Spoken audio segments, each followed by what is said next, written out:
I had a purpose. I wanted to be one of the best basketball players to ever play. And anything else that was outside of that lane, I didn't have time for.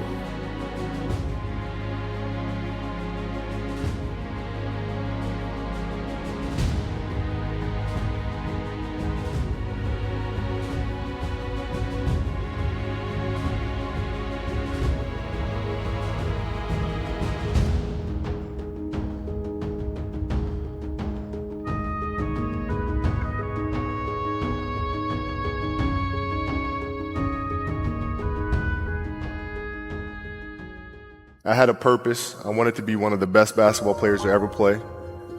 And anything else that was outside of that lane, I didn't have time for. There's a quote from one of my English teachers at Lord Marion named Mr. Fisk. He had a great quote that said, "Rest at the end, not in the middle." And that's something I always live by.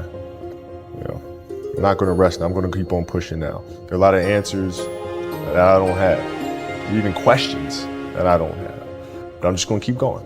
I'm just going to keep going, and I'll figure these things out as we go, right? And you just continue to build that way. So I try to live by that all the time. At what age did that goal become crystal clear? I made that deal with myself at 13 years old. At 13 years old? 13 years old. That's the you deal were I made. crystal clear about it? Crystal clear. And where did inspiration come from? The love of the game. The love of the game, the challenge. Like I would watch Magic play, I'd watch Michael play, and I would see them do these unbelievable things, and I'd say, you know, can I get to that level? I don't know, but let's find out. Let's find out. And so that curiosity to see where I could push this thing led me down that path, I think. I had a summer where I played basketball when I was like 10 or 11 years old, and here I come playing, and I don't score 1 point the entire summer. Not a free throw, nothing, not a lucky shot, not a breakaway layup, 0 points. And I remember crying about it, being upset about it. And my father just gave me a hug and said, "Listen, whether you score 0 or score 60, I'm gonna love you no matter what." Wow. Now that is the most important thing that you can say to a child. Because from there, I was like, okay, it gives me all the confidence in the world to fail. I have the security there. But to hell with that, I'm scoring 60. And from there, I just went to work. I stayed with it. I kept practicing. I think that's when the idea of understanding a long-term view became important, because I wasn't going to catch these kids in a week. I wasn't going to catch them in a year, right? So that's when I sat down and said, okay, this is going to take some thought, all right? What do I want to work on first? All right, shooting. All right, let's knock this out. Let's focus on this. Half a year, 6 months, do nothing but shoot. All right, after that, all right, creating your own shot. And you focus. So I started creating a menu of things. When I came back the next summer, I was a little bit better. I scored. Yeah. You know, it wasn't much, right, but I scored. This is 12, 13. 12, 13. And then 14 came around, back half of 13, 14 years old. And then I was just killing everyone. And it happened in 2 years. And I wasn't expecting it to happen in 2 years, but it did, because what I had to do was work on the basics and the fundamentals. Well, they relied on their athleticism and their natural ability. And because I stick to the fundamentals, it just caught up to me. And then my body, you know, my knees stopped hurting. I grew into my frame. And then it was game over. Wow. Were you always competitive from the day you were born? You were super competitive? Competitive with things that I participate in. So I'll put it to you this way. So like, you know, basketball for me was the most important thing. So everything I saw, whether it was TV shows, whether it was books I read, people I talked to, everything was done to try to learn how to become a better basketball player. Everything. And so when you have that point of view, then literally the world becomes your library to help you to become better at your craft. So at 13 years old, I had a kill list. And so, you know, they used to do these rankings. It was Street and Smith basketball rankings. And I was nowhere to be found, because I was like 6'4", scrawny, like 160 pounds soaking wet. So I was like 57 on the list. And so I would look at 56, 55, all the way up to number 1, who these players are, what club teams they played for. So when we go on an AAU travel circuit, I got to hunt them down. Right? And so that became my mission in high school, is to check off every other person, all those 56 other names, hunt them down and knock them down. So when you played at 13, I would size you up and see what your strengths and weaknesses are. How do you approach the game? Are you silly about it? Are you goofy about it? Are you good at it just because you're bigger and stronger than everybody else? Right? Or is there actually thought and skill that you put into it? Right? And when I'd play to my weaknesses. I always work on the things during those games that I was weak at. Left hand, pull-up jump shot, post game. Right? So I have a strategy. What was really your work ethic like, and for how long did you stay disciplined? Well, I mean, every day. I mean, since 20 years. It was an everyday process in trying to figure out strengths and weaknesses. For example, jumping ability. Man, my vertical was a 40. It wasn't a 46 or 45. My hands are big, but they're not massive. Right? So you got to figure out ways to strengthen them. So your hands are strong enough to be able to palm a ball and do the things that you need to do. Quickness, I was quick, but not insanely quick. I was fast, but not ridiculously fast. Right? So I had to rely on skill a lot more. I had to rely on angles a lot more. I had to study the game a lot more. And but I enjoyed it though. So like from the time I can remember when I started watching the game, I studied the game, and it just never changed. What does losing feel like to you? It's exciting. Why is it exciting?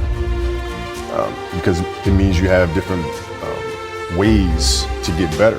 There's certain things that you can figure out that you can take advantage of, right? Certain weaknesses that were exposed that you need to shore up, right? So it was exciting. I mean, it sucks to lose, right? But the hardest thing is to face that stuff. That's a really, really tough challenge. How did you get mentally and emotionally so strong where it doesn't bother you? Well, you got to look at the reality of the situation. Like for me, it's not, you kind of got to get over yourself, right? And then after that, it's okay, well, why did those air balls happen? Got it. I didn't have the legs. So you look at the shot, every shot was online. Every shot was online, but every shot was short. Right? I got to get stronger. I got to train differently. The weight training program that I'm doing, I got to tailor it for an 82-game season so that when the playoffs come around, my legs are stronger and that ball gets there.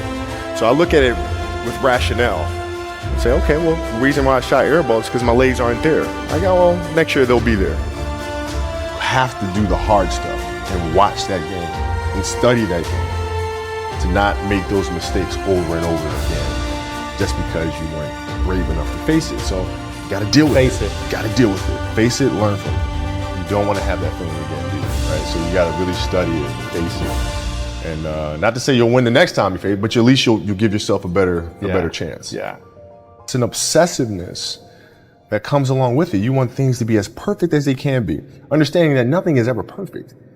But the challenge is try to get them as perfect as they can be. And what can you do? It's in your control. So control what you can. You have this mindset, but how did you develop that? I don't know if that's what you call the Mamba mindset, but how did you develop that? And when did it start? It started in middle school and high school. Because a lot of the kids that I was playing against were inner city kids. And so they're looking at me as if, okay, this kid's soft. They felt like they could try to be physical or try to intimidate me and do all this other stuff, which they couldn't, right? But now I'm saying, okay, well, you're trying to attack me. How am I going to attack you? How can I mentally figure out ways to break you down? How can I show you that, no, I have the edge, right? And so that's when it first started for me, is figuring out how to get the upper hand on an opponent that way. And what would you do to mentally break people down then? One of the things I would do is, while everybody would be at the cafeteria work, eating and doing all sort of stuff, I just go back to the gym. And so that was my way of showing them, I may be from the suburbs, but you're not going to outwork me. Wow. Like I see a lot of players take vacations with other players that are close friends, or just take vacations just to take vacations, or just hang out just to hang out. Like I never did that. Why not though? Why didn't you do that?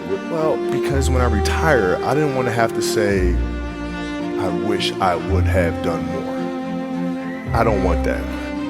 I played games with the flu. I played games with 102-degree fever, man. We had a game against Toronto in 2000, and Vince was tearing the league up. My back was jacked. So I would be in the layup line like, okay, there's a lot of days where, you know, you can rest and recover. Today ain't one of them. Your back can bother you any other day. That ain't bothering me today. He gonna have to see me man. today. You're playing against the Golden State Warriors. Score is 107-109. You guys are close to getting into the playoffs. You know exactly what happens in the game. You go up, you're about to take your shot, and then all of a sudden, boom, Achilles happens, right? Friend of mine, Nima, he is here just to listen to. He played ball. And he told me, he says, Patrick, I don't think you understand. He says, when I tore my Achilles in high school, he says, 4 friends of mine dragged me to my house. I was crying from there straight to the hospital. He says, I have no clue how the hell this guy did it. He went and hit the free throws, and then you walked off the stage. How the hell do you tolerate that kind of pain? You know, I use this. I tell this example, and I think this is the best way to explain it. You know, you have a hamstring injury, you pull your hamstring really, really badly. You can barely walk, right? Let alone play anything. You're at home, all of a sudden a fire breaks out in the home. Right? Your kids are upstairs, wife is wherever she may be, you know, going down. I'm willing to bet that you're going to forget about your hamstring. You're going to sprint upstairs. You're going to grab your kids. You're going to make sure your wife's good. You're getting out of that house. And the reason is because the lives of your family are more important than the injury of your hamstring. And so when the game is more important than the injury itself, you don't feel that injury. Not at that time. When in the trainer's room, my kids are in there, and, you know, they're looking at you and stuff, and I'm looking at them, and I'm like, you know, it's all right. Dad's going to be all right. It'll be fine. It'll be all right. It'll be all right. It'll be all right. As a parent, you got to set the example. You got to set the example. This is another obstacle. This obstacle cannot define me. It's not going to cripple me. It's not going to be responsible for me stepping away for the game that I love. I'm going to step away on my own terms. And that's when the decision was made that, you know what, I'm doing it. You got to lead by example. As parents, you got to lead by example. If you want your kids to do whatever it is they want to accomplish in life, you have to show them. You got to show them. The definition of greatness is to inspire the people next to you. I think that's what greatness is or should be. It's not something that lives and dies with one person. It's how can you inspire a person to then in turn inspire another person that then inspires another person. And that's how you create something that I think lasts forever.